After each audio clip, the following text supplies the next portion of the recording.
The night Isolde Vane was dragged before the Vampire King, she did not scream. She had used all her screams in the forest. When the gray-veined hands had seized her from the road, when her lantern had shattered against stone, when she had understood with a cold, sinking certainty that the stories her grandmother told were not stories at all. The great hall of Vorthenmoor Castle was nothing like a room ought to be. It rose impossibly high, its vaulted ceiling swallowed by shadow so dense it seemed structural. The walls were black stone worn smooth by centuries, and the candles lining them in iron brackets gave no warmth, only light, pale, and flat, as though fire itself had learned to behave differently here.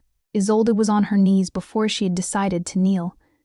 The soldiers, pale, silent, moving with a precision that looked like stillness, had not struck her. They had simply repositioned her, the way one repositions a piece on a board, with neither malice nor consideration. She kept her eyes lowered. The farmer who had first warned her from this road, the innkeeper who had warned her again. Both had said the same: you do not look at the king directly. You do not, if you value the continued functioning of your mind. She heard him before she saw him. Not footsteps. The floor was stone and should have carried sound, but there were no footsteps. There was only a change in the quality of the silence, a deepening, like the moment before a great bell rings, when the air itself tightens. Another trespasser. The voice was low and measured. It held no curiosity, no irritation, only the flat cadence of a man for whom surprise had become structurally impossible. "Your Majesty." One of her captors spoke from beside her, found on the lower road, past the second ward marker. She carried no weapon, no silver, and bore no sealing marks. No sealing marks. A pause. Then she came voluntarily. "My sister." Isolde said it before she could stop herself, before the rational part of her could weigh the wisdom of interrupting a vampire king mid-deliberation. "Her name is Marin. She traveled this road 6 days ago and did not return. I only came because... look up." She obeyed. It was that, or refuse. And some instinct, not courage but a colder calculation, told her refusing would cost more. He stood before the throne at the far end of the hall. Elevated on a shallow dais, she would have known him as king regardless of the platform. It was the quality of his stillness. He did not lean, did not shift his weight, did not grip the throne's carved arms. He simply stood before it with his hands at his sides, and everything in the room, the court of pale, still figures arranged on either side, the candles, the very stone, seemed to exist in relation to him, the way planets exist in relation to a sun. He was tall, dark-haired, with the kind of face that suggested extreme age processed through extreme beauty. Clean lines at the jaw and brow, eyes that appeared almost silver in the flat candlelight. He wore black, simply cut, no crown, no ornamentation. He needed neither. He was looking at her with no expression she could name. "Name," he said. "Isolde Vane. Your business in Vorthenmoor." She told him, her sister, the road, the 6 days of silence. Her voice held, which surprised her. He descended 1 step of the dais. The movement was unhurried, almost administrative. "We do not detain human women," he said. "If your sister entered this valley of her own will, she is subject to Vorthenmoor law. If she did not, she will be returned to you." He turned away. "And if she's dead?" The words left Isolde before she could reclaim them. He paused, did not turn back immediately. When he did, his expression had not changed, but the pause itself had said something. "Then you will be escorted to the ward boundary alone." He began to turn again. "Guard, see to the..." Isolde's left hand moved, the one she had pressed so carefully against her thigh. The cloth she had wound around the cut from the lantern glass had come loose. She felt the warmth of blood spreading, slow and deliberate, across her palm. She heard him stop. The silence that followed was textured differently from all the silences before it. This one had weight. This one had direction. Very slowly she looked up. The king had not moved toward her.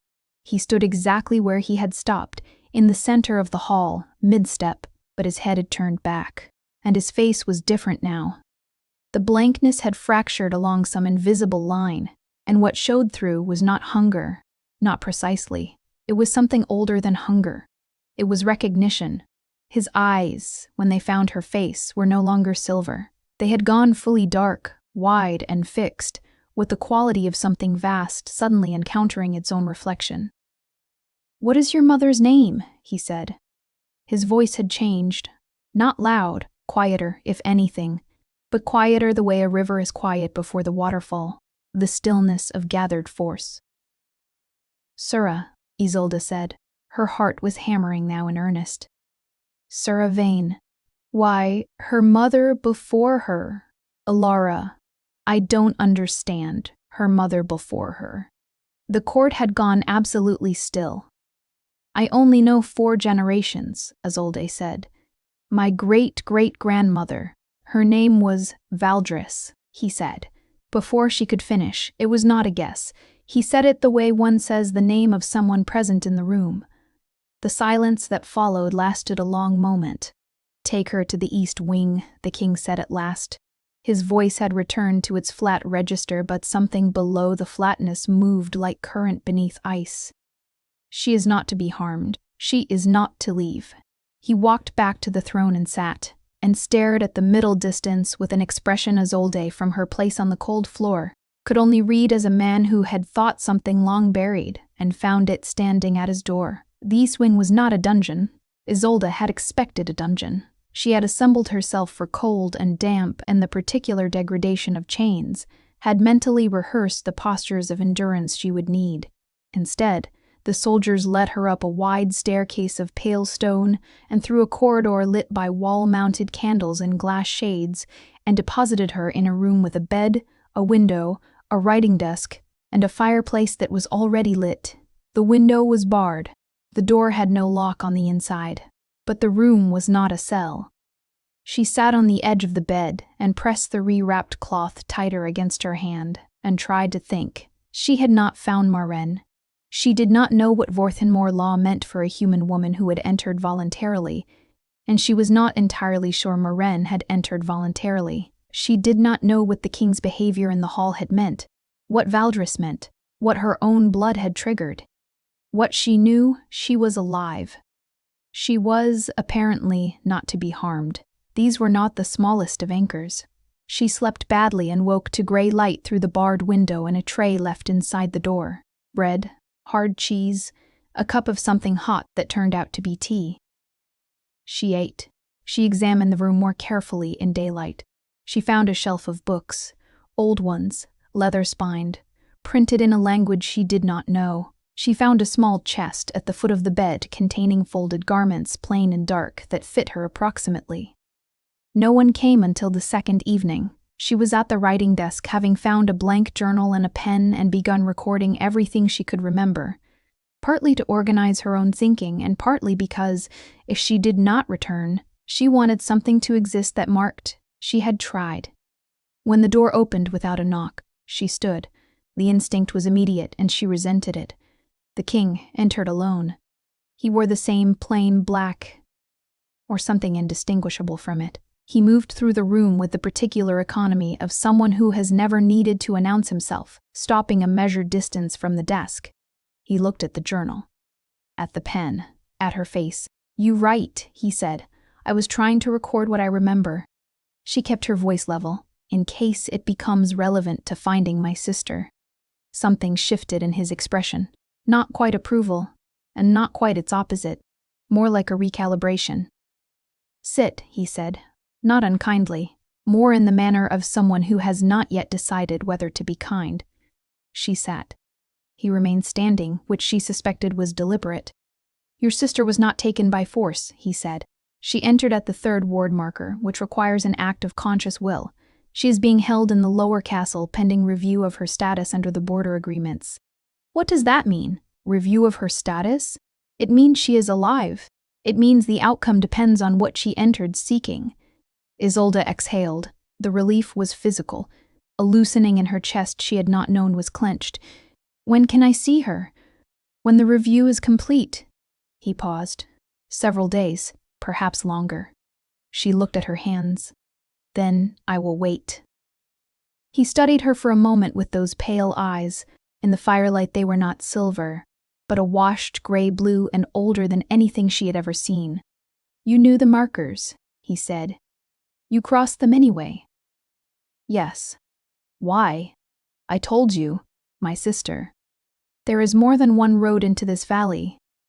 The worded road was not the only option. She met his gaze.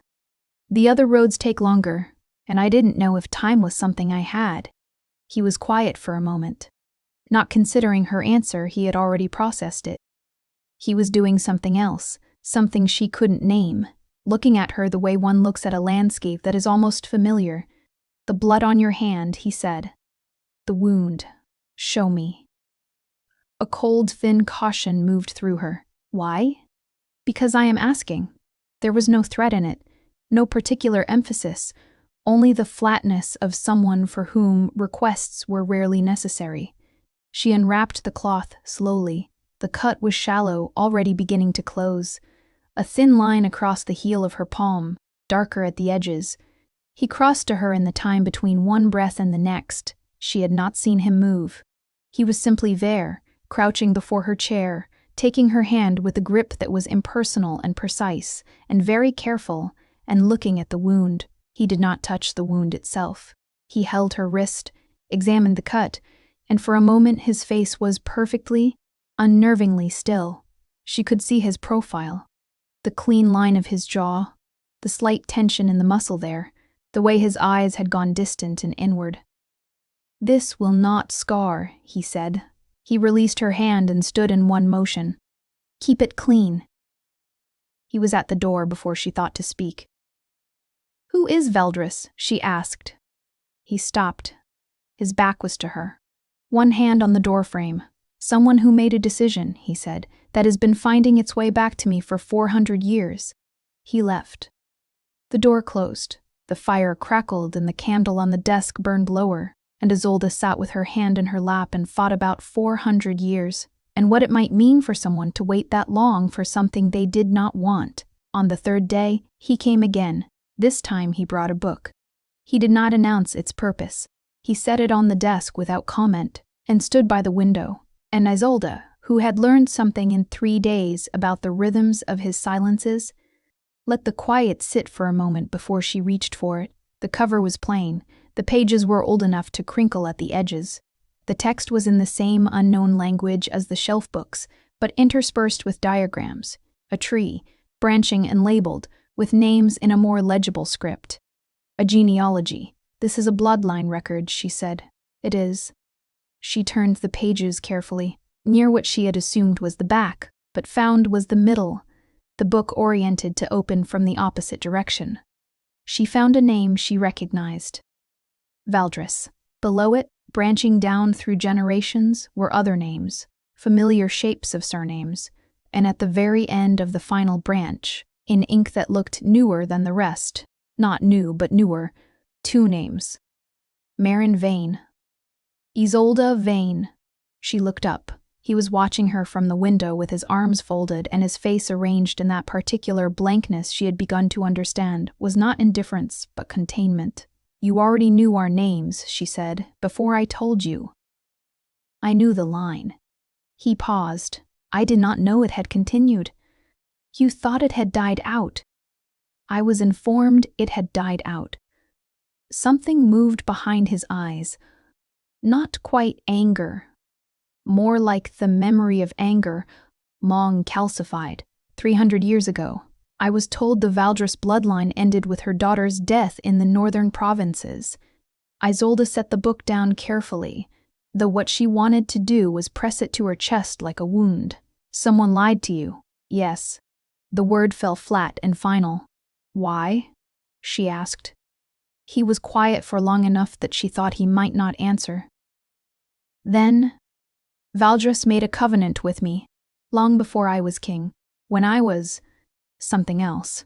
The covenant was sealed in blood, as these things were, and it carried conditions that neither of us fully understood at the time." He unfolded his arms, moved from the window, stood in the center of the room. The conditions attached themselves to her bloodline, to her daughters and their daughters, in a thread that was meant to return to me in each generation as long as the line survived. Isolde was very still. Return to you. As what? He looked at her directly. As a reminder, he said, of what I swore I would protect.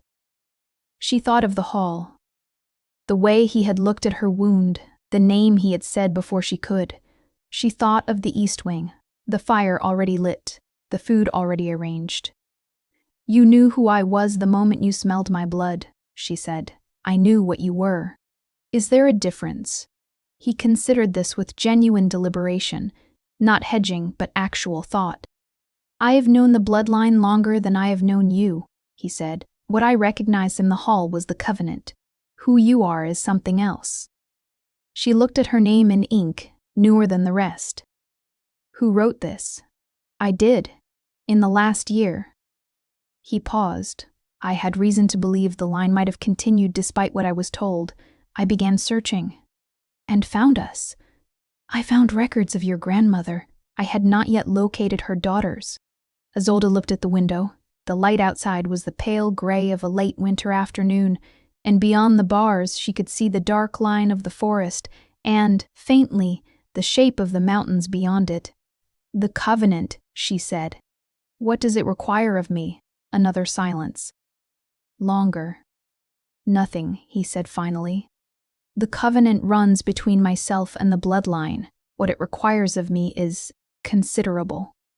What it asks of you is only that you exist. And if I don't want to exist as part of someone else's covenant?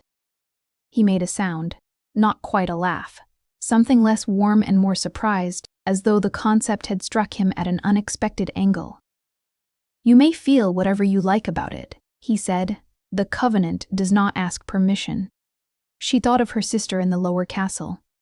She thought of the road, the ward markers, the choice she had made when she crossed them. Tell me about her, she said. Valdris. He was quiet for long enough that the candle on the desk burned visibly shorter. She was, he said at last, the only person who was not afraid of me when I was at my worst. He said it simply with no particular inflection, as though describing a geographical feature. That is enough for tonight. He left the book and took his leave, and Isolde sat with her family's name written in a vampire king's handwriting, and tried to reconcile the shape of the life she had been living with the shape of the life the book seemed to imply. They did not fit, but then, she supposed, they rarely did. On the 5th day, she asked to see her sister. The answer came through the guard who brought her meals. Not the king, not directly, and it was not yet. The review is ongoing. She had not asked what the review entailed. She asked now, and the guard, a pale, thin young man who looked like he had been 17 for a very long time, said only, "It is a matter for the council." Council. She stored the word. She spent the day reading through the genealogy with the aid of a smaller dictionary she had found on the shelf. Not the same language, but the roots overlapped enough to let her decode some of the older passages. By evening, she had determined that the bloodline record went back further than she had first noticed. 6 generations before Valdris, at least, with annotations in different inks, different hands, different centuries. The covenant had not been made with a stranger. It had been made with a family. She was still sitting with this when the door opened. The king entered. He saw the book spread open, the dictionary beside it, the pages she had marked with torn strips of paper, and something passed across his face that was almost, in a stretched and unfamiliar way, amusement. "You have been thorough," he said. "I wanted to understand what I was standing in." She looked up at him. "The annotations, the different inks. You wrote all of them." It was not a question. She had recognized the same precise slanted script in every update. He sat then, without being invited, not in her chair, on the low windowsill, with one knee raised. It was the most informal posture she had seen him take, and it struck her as significant, though she could not yet say why. "The early entries were not mine," he said. "The record was begun by Valdris herself. I continued it after." "For 400 years?" "Yes." She closed the book gently. "She must have mattered to you very much." "She was." He stopped, started again with visible care, as though choosing words from a limited supply. She was the last person I allowed to matter. What followed her was governance, strategy, centuries of managing what I had become. And now her bloodline has walked into your hall. He looked at her. And now? The silence held something new, not comfortable. Nothing between them was comfortable, and she did not think it was meant to be.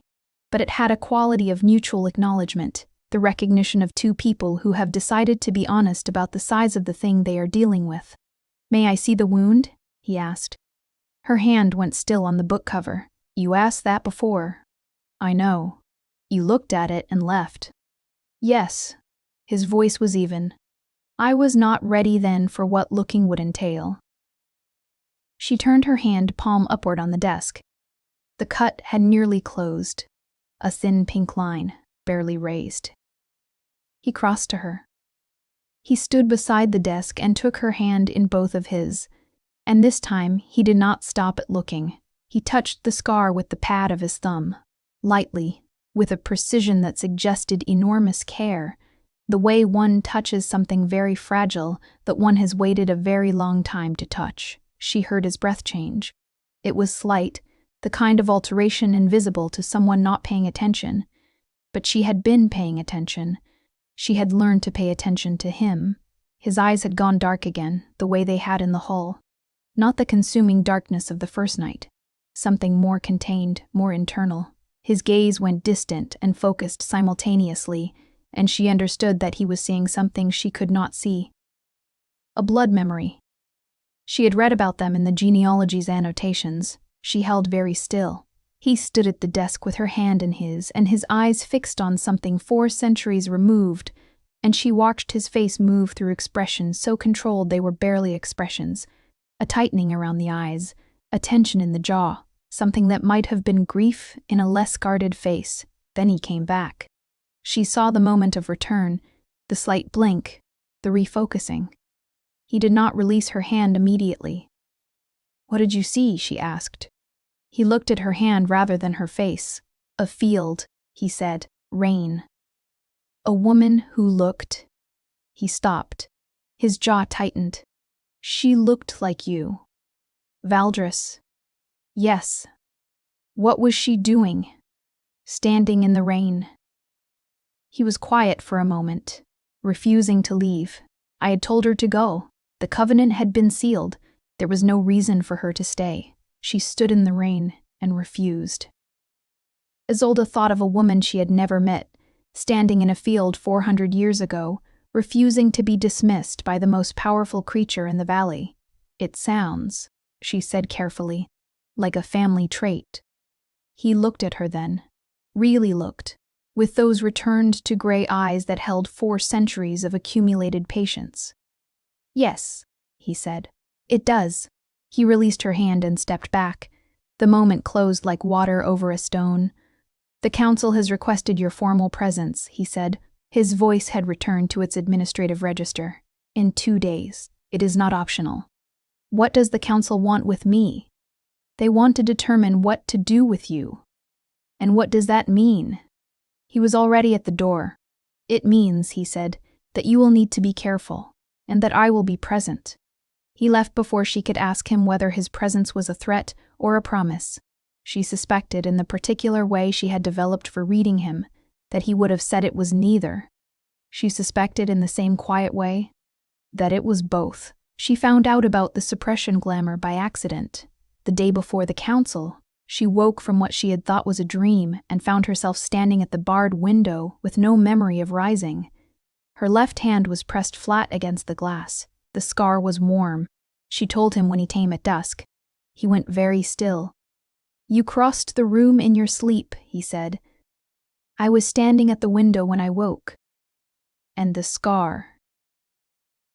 "Warm. The same warmth as when—" She stopped. "As when you touched it." He turned from the window and stood in the center of the room. The firelight did not soften him. It found all the places his face showed effort, the tightness at the temples, the controlled set of his mouth, and illuminated them without mercy. "The covenant," he said, "has a component I did not mention." "Of course it does." a flicker of something in his expression. Valdris requested a suppression on the bloodline, a glamour that would dampen the Covenant's pull, the draw between the line and myself, so that each generation could live without the weight of it, without feeling the connection, unless they chose to. Isolde thought of her grandmother's stories, the valley and the mountains, the things that lived there, stories told with a kind of reverent anxiety, as though they were warnings about something real. She was protecting her descendants, Isolde said. She was protecting them from me. His voice was flat. She made the covenant under conditions she later questioned. She wanted her daughters to be able to choose, and the glamour has been in effect since then. Yes, it was sealed to last as long as the line survived. A dampening, not a removal. The connection was always there. It simply could not be felt. Isolde looked at her hand. Something is breaking it down. The wound broke through it. Physical blood, freely given, even accidentally, acts as a key to the glamour's weave. And now? Now the glamour is weakening. Each time we are near each other, it weakens further. She absorbed this. So the warmth, the sleepwalking, those are symptoms of the covenant returning to its natural state. Yes. And what is the natural state? He met her gaze. A bond, he said. Not binding in the way of chains, more in the way of gravity. A pull that is always present, that cannot be reasoned away. She was quiet for a long time. The fire crackled. Outside the window, the mountains stood in cold blue darkness. Did you know she regretted the covenant? Isolde asked. Valdris. She did not regret it. He moved to the other desk chair, not hers, and sat with a deliberateness that made the gesture feel like a concession. She regretted the circumstances that made it necessary. There is a difference. What were the circumstances? He told her then. Not all of it. She could feel the emissions, the places where the story curved around something he was not ready to give. But enough. Valdris had been the daughter of a healer in the mountain village below the castle. She had been young, and the valley had been in a period of, he chose the word carefully, excess. The vampires of Vorsenmoor in that era had not been governed. They had been a court in name and a coven in practice, and the predation on the villages below had been systematic. He had been new to his power. He had not created the system, but he had inherited it. Valdris had come to the castle not to petition, but to confront. She had walked through the ward markers, which were different then, more permeable, and climbed to the hall and stood before the court and said, clearly and without apparent fear, that what they were doing was wrong. He had been about to have her removed. She had looked at him with brown eyes that were precisely her great-great-great-granddaughter's eyes and said, "You know I'm right. That is why you haven't answered." She was right, Isolde said. She was entirely right. He said it with a simplicity that held no self-flattery and no self-flagellation, just plain accounting of the past. The covenant was a record of the change. She was its witness, and I was.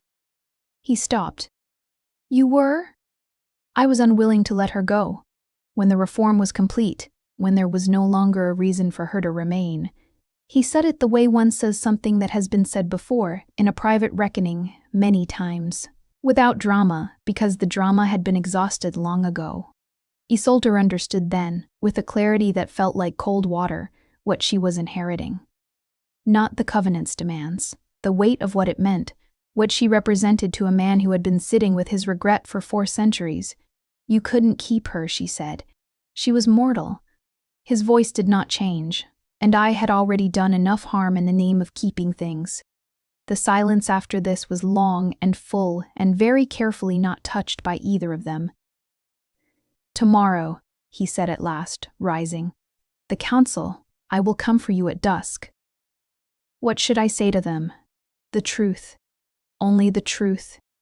These are not people deceived by ornament. He paused at the door. Isolde.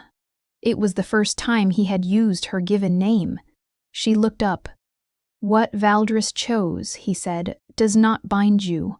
Whatever the council says, Whatever the covenant pulls, you are not required to be anything other than what you are. He left. She sat for a long time in the dark, listening to the fire and thinking about what it meant to be told, by someone who had never in 400 years been able to say it, that she was free. The council chamber was in the deep foundation of the castle. She had expected something ceremonial. High ceilings, carved stone, the Gothic theater of power. What she found was a low-vaulted room, wide and cold, lit by candles on a long black table. 8 figures seated, the king at the head. He had come for her as promised, arrived at her door at dusk without announcement, and walked her through the castle in silence. She had noticed things on the walk she had not noticed before. The way the castle staff moved aside for him, not out of fear exactly, but out of a deference that was almost reverent. The way he walked slightly behind her when the corridor narrowed, not in front. The council watched her enter with expressions she could not read individually. Pale faces, old eyes, the various arrangements of agelessness. Isolde Vane, the nearest one said, a woman with cropped white hair and eyes the color of iron. Of the Valdris bloodline. Yes, Isolde said. You came to the castle seeking your sister. I did.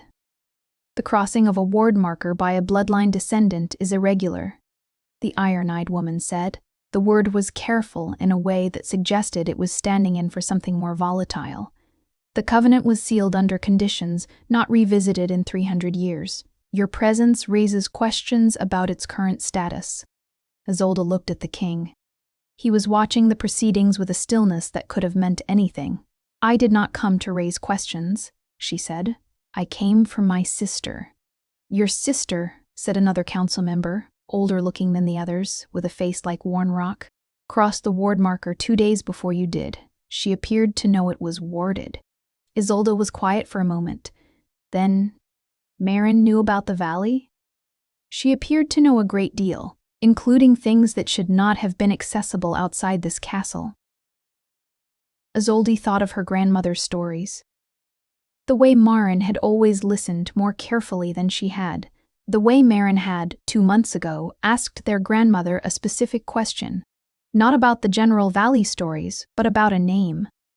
Valdris. She was looking for something, Isolde said. She was looking for him, the rock-faced council member said with a nod toward the king. Specifically, she came seeking an audience. Isolde looked at Cassius. He had not told her this. His expression did not change. The iron-eyed woman folded her hands on the table. The questions before this council are these. What to do with the bloodline now that it has made itself known? Whether the covenant is to be honored, renegotiated, or dissolved. And what are the options? Isolde asked. If honored, you remain in Vorthenmoor under the covenant's terms. You and the king are bound as the original agreement stipulated. A guardianship in the original language. He is sworn to protect you. She is under no obligation, the king said.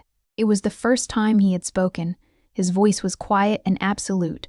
The covenant's obligations fall to me. That was always the case. The iron-eyed woman looked at him with an expression Isolde could not fully decode. There is the prophecy, she said. A different quality of silence fell over the table. What prophecy? Isolde asked. No one answered immediately. The candles burned.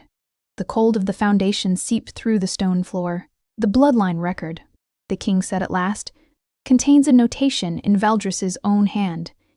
In the original entry, it states, when the last of my blood walks unafraid into his hall, the glamour will end and the covenant will be complete. Isolde was very still. You walked in unafraid, he said. Not accusing, simply noting. I was afraid. You did not show it. She thought about this. She had been terrified, but she had kept her eyes up and her voice steady, and apparently that was enough. What does complete mean? She asked. There are interpretations, the iron-eyed woman said carefully. It means, said the rock-faced council member with the bluntness of someone tired of careful words, that the binding becomes permanent. The protection becomes total, and in exchange, the bloodline is acknowledged as kin, under Vorthenmoor law. Kin, under Vorthenmoor law. Isolde looked at the king. He was looking at the table. She had a plan, Isolde said. Yes, he said. Valdris had a plan that would take 400 years to complete. To give her descendants a home, Isolde understood it as she said it, a protected line, inside Vorthen Moore's law, to give them what she could not stay, to give them herself. His voice was flat, but something below the flatness moved like current beneath ice. And the council's objection? The iron-eyed woman spoke. A permanent acknowledgement of a human bloodline as protected kin changes the political structure of this court. There are those who will resist it. Resist it how? The woman's iron eyes were steady. Violently, she said. The king stood. The motion was fluid and absolute, and the council's attention moved to him like compass needles finding north. The council will have 3 days to deliberate, he said. His voice was quiet, and the quality of it was not invitation but declaration. In the meantime, Isolde Vane remains in my protection, in the East Wing, under my personal guarantee.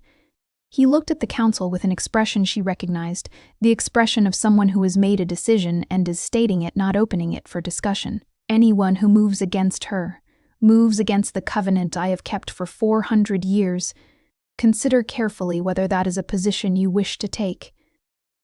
No one answered. The candles burned. He came to her side.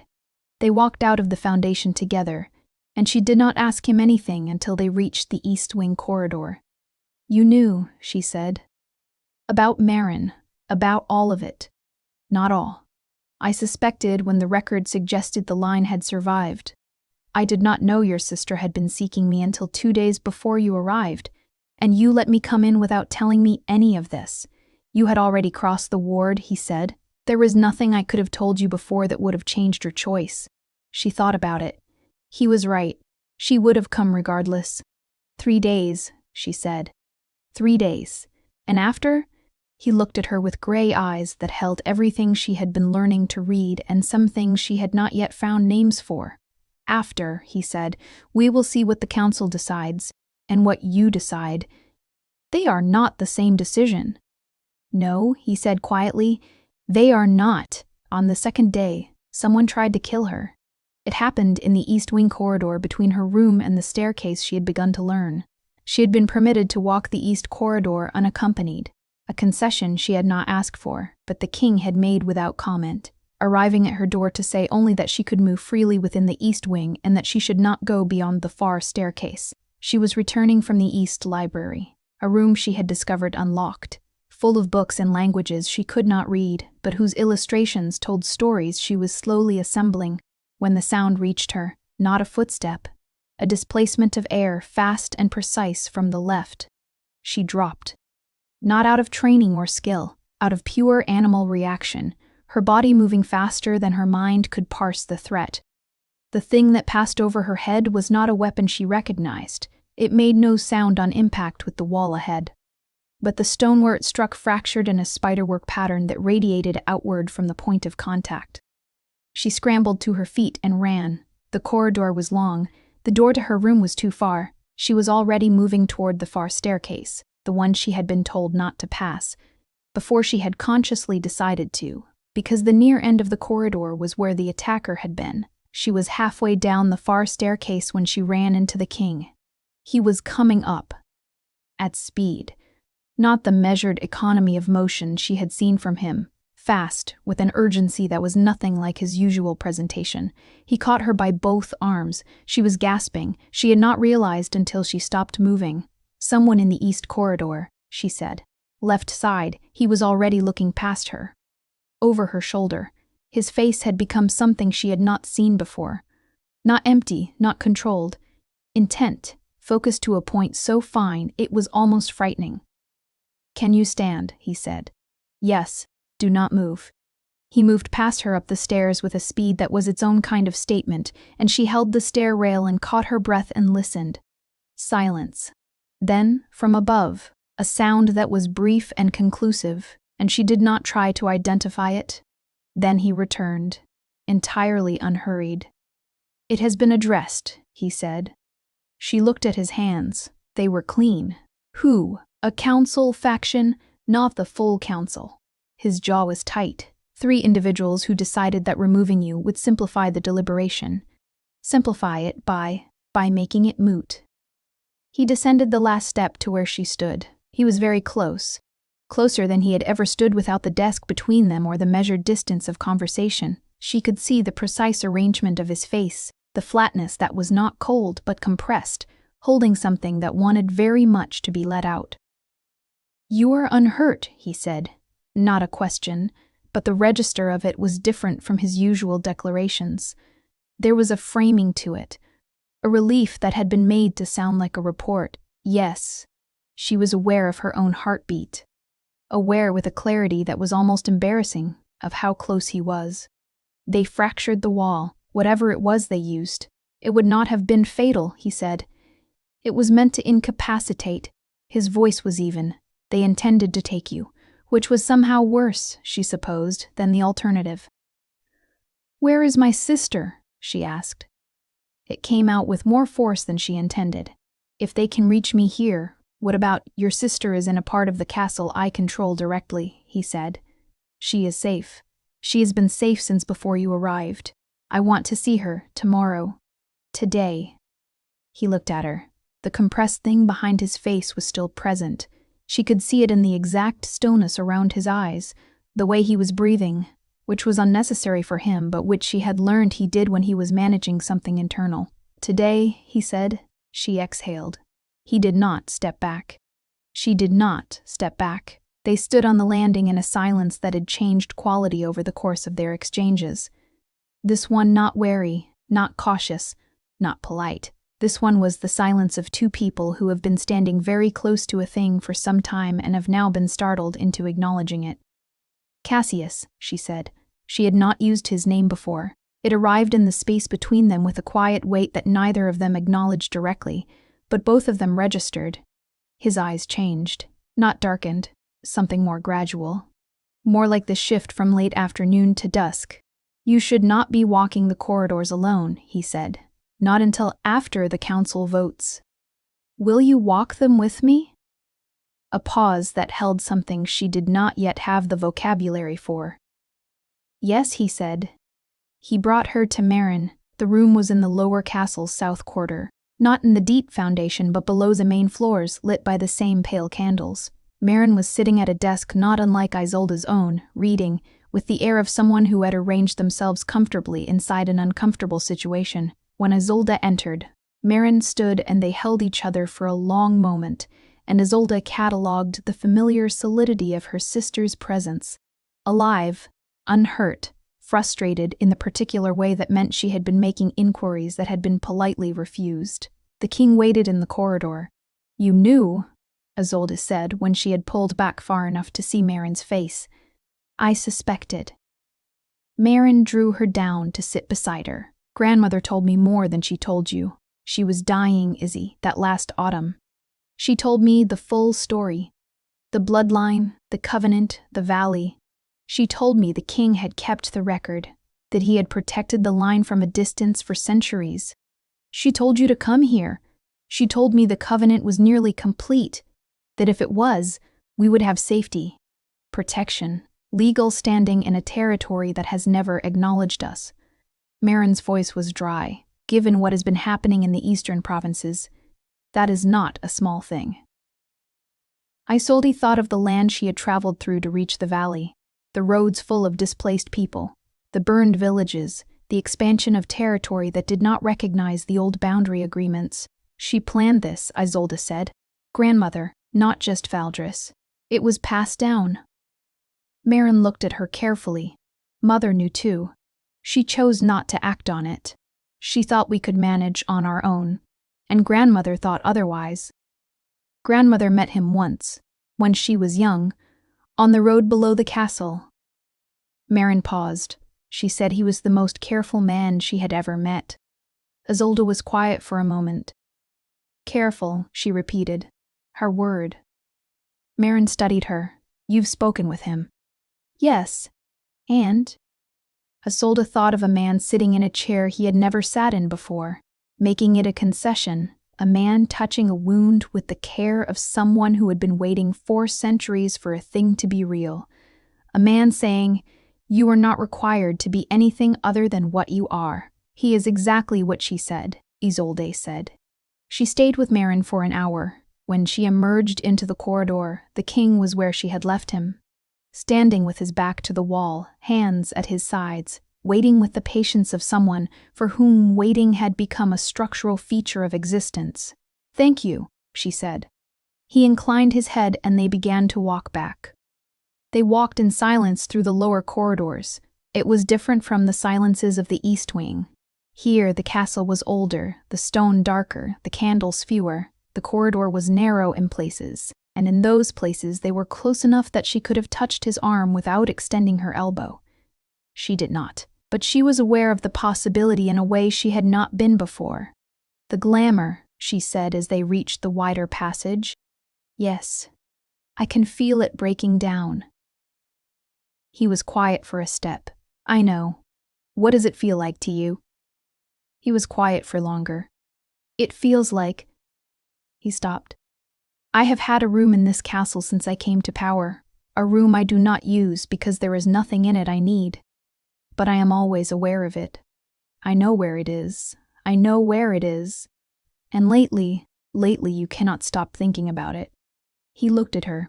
The corridor was narrow again, and they were close. And in the candlelight his eyes were not pale or dark, but somewhere between, the color of deep water. "Yes," he said. She stopped walking. He stopped, turned to face her.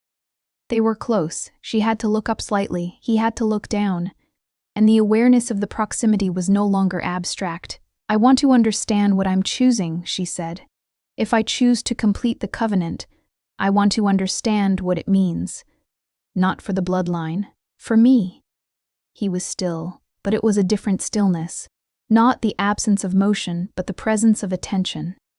Everything in him directed toward her. "It means," he said carefully, "that I am responsible for your safety, that the obligation I made to Valdris becomes real, not historical, that I will not..." He paused. "That I will not fail it again." She heard what was not said. What he meant by again. "She did not leave because you failed her," Isolde said. "She left because I would not keep her." He said it with a directness that was almost brutal. There is no version of that which is not a failure.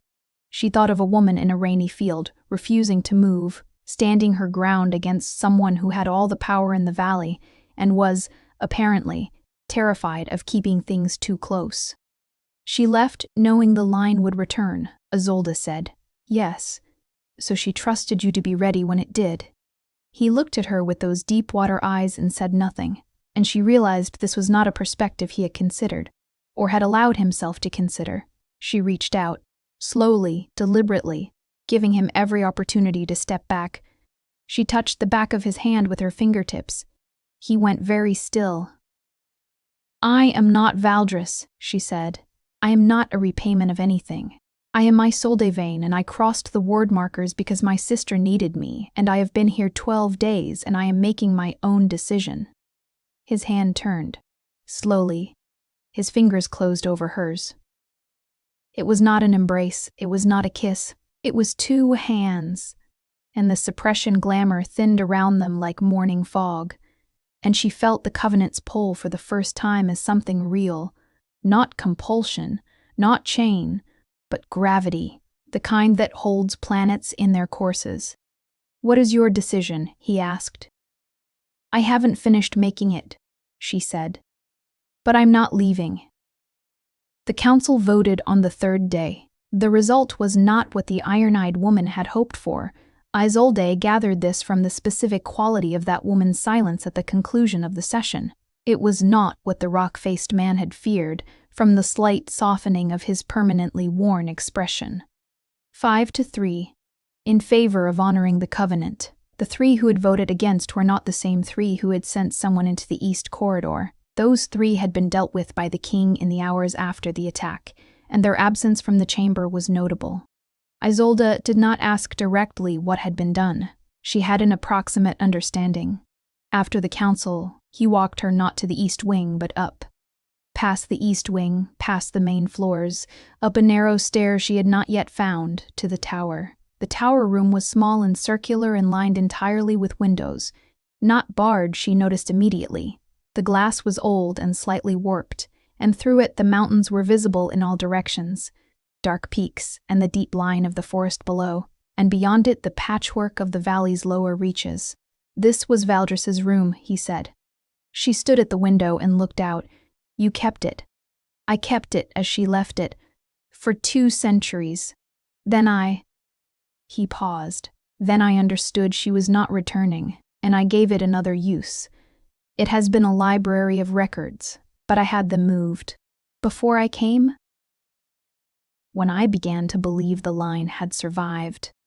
She turned from the window. The room was bare except for the shapes of furniture recently cleared, lighter rectangles on the dusty floor where cases had stood. Cassius. He was looking out one of the windows. He turned at his name with the same quality of attention he always gave, complete, unhurried. Tell me what you want, she said. He was quiet for a long time, long enough that the light shifted, the particular gray of early dusk sliding toward the deeper gray that preceded dark. What I want, he said, is for things I have kept for 4 centuries to stop being kept. He said it slowly, as though forming the sentences required care. I want the obligation to be real and not historical. He stopped. Tell me, she said. I want to stop having the room you're in being the only room in this castle where I know what is happening. He met her gaze. I want it to be because I am in it, not because I am accounting for it from elsewhere. She understood the difference. It was the difference between vigilance and presence, between protecting something from a careful distance and being willing to be close enough to lose something if it went wrong. The covenant is sealed, she said. The council voted. Marin and I are protected under Vorthenmoor law. She paused. That part is done. Yes. What comes next is not the covenant. It's something else. Yes. She walked toward him. He watched her come the way he watched everything, with the full weight of his attention, without moving to close the distance himself. She had come to understand this as discipline, not passivity. He had learned at great cost the difference between reaching for something and waiting for it to arrive. She stopped close enough that the conversation had changed quality. I would like to stay in Vorthenmoor, she said. Not because of the covenant, because I have been here 12 days and I have not once wanted to be somewhere else. She looked up at him. That is not nothing. He looked at her. She had learned to read him in segments, the jaw, the eyes, the arrangement of breath. And what she read now was not the controlled blankness of the hall or the compressed management of the difficult conversations. It was something more open, more fragile. No, he said. It is not nothing. I am not making a decision about forever, she said. I am making a decision about now. That is, he said, with a note in his voice she had not heard before, quiet and not quite humor but adjacent to it, exactly what she said. Valdris. In the field, in the rain. His voice was steady, but she heard what moved beneath it. She said, I am not deciding about forever. I am deciding about now. She held his gaze. She was right, Isolde said. She was always right. He reached up and touched her face, the side of her jaw, the barest contact, his thumb below her cheekbone with the same careful precision he gave everything. And she was gone before I could tell her. You can tell me, she said. He looked at her for a long moment with 400 years behind his eyes, and a particular quality of stillness that was not composure but honesty, the most defenseless kind. You are, he said, the most unexpected thing that has happened to me since the last time someone walked into this hall without being afraid. She leaned up and pressed her lips to the corner of his jaw. It was quiet, brief. Not a culmination but a beginning, the first word of a sentence whose rest she did not yet know. He was still for one long moment, then his hand moved, from her jaw to the back of her head, very gently. And he breathed out once, controlled and slow, like something long held finally set down. Stay in Vorthenmoor, he said. I told you I would. Tell me again. I'm staying, she said, and meant it completely. The attack came 3 days after the council vote. in the early dark before dawn. It was not the council. The 3 dissenters had cast their objections into the record and retired, not gracefully, but legally. What came from outside the castle was something else entirely. Vampire hunters. She woke to the sound of the castle's deep bell, the one she had not heard ring before, and found the guard at her door, not with a tray, but in full black armor, which she understood immediately was not routine. Hunters, the guard said, from the Eastern Accord. They have a writ claiming the Valdris bloodline is subject to confiscation under the new territory laws. She thought of the displaced people on the roads, the burned villages, the expansion. Confiscation, she said. What does that mean for they want you and your sister transferred to Eastern custody? She was already dressed.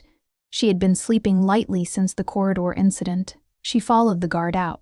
Cassius found her in the East Wing staircase. He was in black, fully armed in a way she had not seen, a sword at his hip, the kind of authority radiating from him that suggested he had been anticipating something like this for longer than he had let on. He looked at her. Your sister is in the lower south corridor, he said. Secured. You are going there. And you? I am going to the main gate. Cassius? This is not negotiation. His voice was controlled. What moved beneath it was not. You are going to your sister. I am going to the gate. These are the facts. She looked at him. In the low light of the staircase, with the deep bell still ringing through the stone, he looked exactly like what he was, ancient and dangerous, and, beneath that, something else. Something that had very recently remembered it was capable of caring about the outcome of things.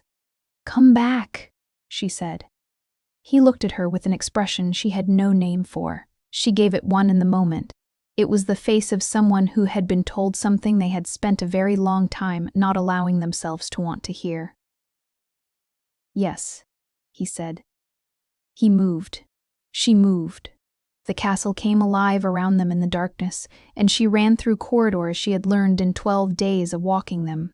Down the south stair, into the room where Marin was standing, fully awake with a calm expression and a letter opener held at her side that she clearly intended to use if required. They held each other. Tell me everything, Marin said. Later. Isolde sat beside her and they listened to the castle. What followed was an hour of sound they could not fully interpret. Distant, stone-muffled, the particular register of conflict happening in another part of a building. Twice the sounds sharpened, twice they faded. Then silence. Not the silence of the East Wing, which was the silence of something waiting. This was a different silence. The silence of aftermath. When the door opened, it was the king. He was unhurt. She looked at him completely, quickly, cataloging with an attention that was new to her in its intensity. The lines of his face, the set of his shoulders, his hands. He looked back with the same attention. The hunters have been repelled, he said. The writ has been recorded as invalid. Vorthenmoor is not subject to the Eastern Accord, and the bloodline is protected under Vorthenmoor law, which supersedes their claim. He paused. They will return with more formal challenge. And then? Marin asked.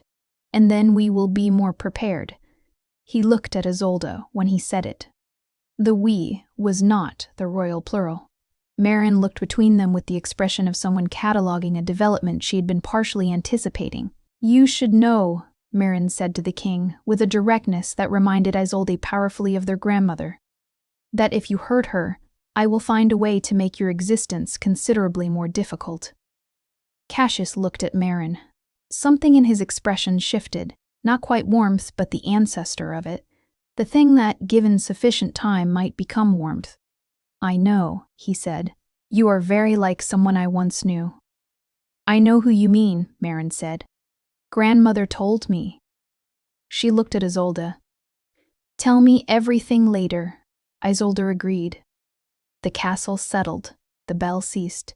In the corridors beyond the south quarter, the sounds of order being restored moved through stone and shadow, and the 3 of them sat in a lit room while the darkness outside arranged itself back into ordinary night. Isolde looked at Cassius across the room. He was watching the door, alert in the measured way. He was always alert, but something about his posture was different, less the vigil of a man accounting for a thing from a careful distance, more the posture of a man who knows what he is guarding and why, and what it costs him and does not care, she thought. This is what 400 years of careful waiting looks like when it is finally done. She thought, she planned this, Valdris. She planned all of this. She found she was not sorry. Spring came to Vorthenmoor late. She had not expected to still be there for it, and then she was. And the mountains still held their white peaks while the lower valley began to soften, and she discovered that the forest beyond the castle was, in daylight, green and full of the kind of bird song that made it genuinely difficult to reconcile with the thing it had been in October dark. She had written to the house that had been their grandmother's, administered now by a patient cousin who had been managing it with increasing exasperation, to arrange for the important things to be brought. Marin had already sent for her books. They were not prisoners. They had, over the course of the winter, become something else, something that Vorthenmoor law called protected kin, and that felt, from the inside, like belonging.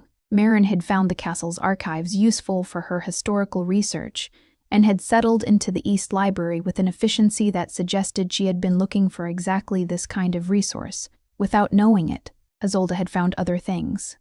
She had found the kitchen, staffed by humans, which had surprised her, run by a woman named Doherty who had been cooking in the castle for 40 years and who had opinions about the eating habits of the undead that she expressed freely regardless of who was present. She had found the tower library, Valdris's old room, which she had filled slowly with her own books. She had found the specific quality of early morning in Vorthenmoor, when the mist was still in the valley and the castle was quiet and belonging to no one's agenda. And she had found, over the course of a winter's worth of evenings, the particular shape of a man's company. He came to the tower most evenings. Sometimes he brought documents. The endless governance of a vampire court was apparently similar to the endless governance of a human one, and worked at the desk while she read or wrote. Sometimes they talked.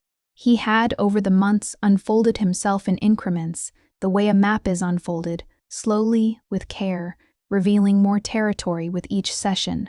She had learned that he read everything: history, natural philosophy, mathematics, literature in 7 languages, that he had been in this valley long enough to watch the glaciers change the mountains' shapes, that he found music difficult and had stopped listening to it sometime in the 16th century, which he acknowledged was extreme, that he had opinions about the current Eastern political situation that were incisive and informed by a perspective she could not replicate. 4 centuries of watching the same cycles repeat themselves with different names. She had learned that he took care with everything, with the castle, with its people, with the covenant, with her. He was, as her grandmother had said, the most careful man she had ever met. One evening in what she judged to be late March, with the window open for the first time to the cool air that still smelled faintly of snow. She was reading at the windowsill and he was at the desk, and she looked up and found him looking at her. He did not look away. "What?" she said. "Nothing." He returned to his document. Then, "You look like her less and less. Valdris? You looked very like her when you arrived. Now you look like yourself." He paused. "It is better." She thought about this. "You needed to see her less clearly." "I needed to see you more clearly." He set down his pen. In the evening light, the window behind her, the candle before him, his face was open in the way it had become over winter. Not unguarded, exactly, but accessible. Present. There is a difference between honoring the past and mistaking the present for it. She nodded slowly. "Cassius?" "Yes. Are you happy?" The question landed in the room with a quiet weight. He looked at her for a moment, without answering, not refusing, but genuinely considering, which she had learned was always his way. "I am." He stopped. "Present," he said. "For the first time in a very long time I am present." She understood what he meant. Not contentment, not happiness in the easy sense. The word he had chosen was more precise. The quality of occupying one's own life instead of witnessing it from a removed and careful distance. The difference between standing in the rain and watching it from behind glass. "Good," she said. He looked at her with those gray eyes that held everything she had spent the winter learning to read. And she looked back, and the suppression glamour that had protected her bloodline for 4 generations was entirely gone now, had been gone since the first week of November, dissolved by proximity and wound and choice. And what remained was exactly what he had called it: gravity, the kind that holds. She rose from the windowsill and crossed the room and sat across the desk from him. And he reached across and took her hand, and she turned her palm upward in his, and he ran his thumb across the scar. Old now, thin and silver, barely visible. She wrote, he said, in the first entry of the bloodline record, the very first in her own hand, that she hoped, someday, someone with her blood would find their way to this valley and choose to stay. She wrote it as a hope, Isolde said. Yes, not a command, never a command. She held his gaze. Then she hoped correctly, she said. He looked at their hands on the desk, then at her face. His expression was the most unguarded she had ever seen it. Not open in the careless way, but honest. The specific honesty of something that has been kept a long time and is finally, carefully, being let out into the light. Yes, he said. She hoped correctly. Outside the tower window that had once been Valdris's window, the valley of Vorthenmoor lay in the late dusk. Forest and mountain and deep cold sky. The pale ribbon of the road below the castle walls, the dark curve of the river further down. The spring was slow here, as everything was slow in Vorthenmoor, but it was coming. It was, after 4 centuries of careful waiting, finally coming.